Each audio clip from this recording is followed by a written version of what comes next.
Hello and welcome to this video guide which will show you how to set up a scheduler so that it's restricted to only a certain group of students.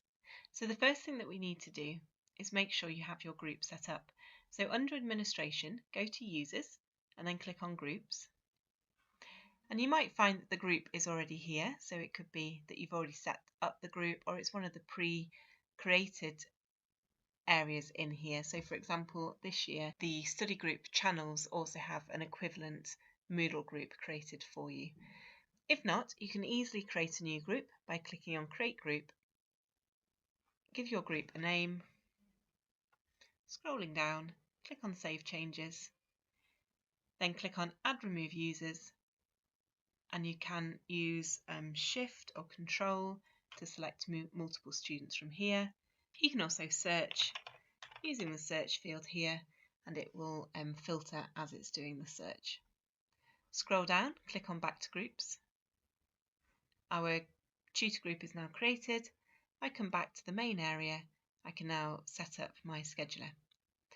I'm going to show you setting this up from scratch, but if you already have your scheduler set up, just pay attention to the final steps in this process.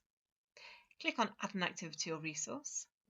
Scroll down, click on Scheduler, and click on Add. Give it a name, any instructions you want to give. You can choose whether they can have one or multiple appointments within the scheduler. You can set it to unlimited so they can keep booking, or you might want them to only have one at a time, which means that they won't be able to book another appointment until they've been seen. You can change the length of the slot, so the default's 15 minutes, but you can set that to anything that you like. Notifications can be helpful, so you can set that to yes if you'd like to get an email when a student makes an appointment with you or cancels an appointment with you.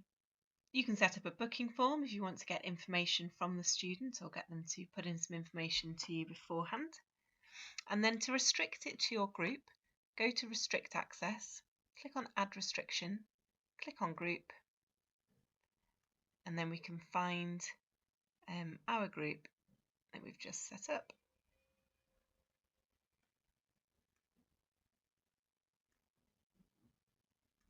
If you need multiple groups, you can also do that, but just make sure you change all to any of the following so that they don't have to be a member of this group and that group.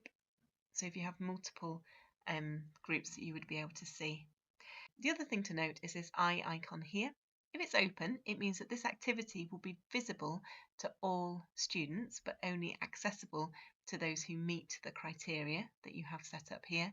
If this eye is closed, it means that only students who meet this criteria will be able to access this activity.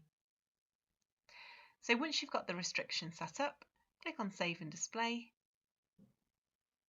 and then you can add your slots. You can add individual slots or you can add repeated slots. So if I wanted to run a drop-in every Tuesday, Wednesday, Thursday from 9 until 10, I can set that up here.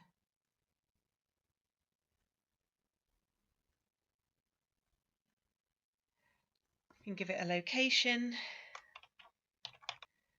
when the students can see it, and then I can suggest that they have an email reminder on the morning of the appointment. Click on Save Changes, and it automatically creates those slots for me so that the students are able to make those bookings.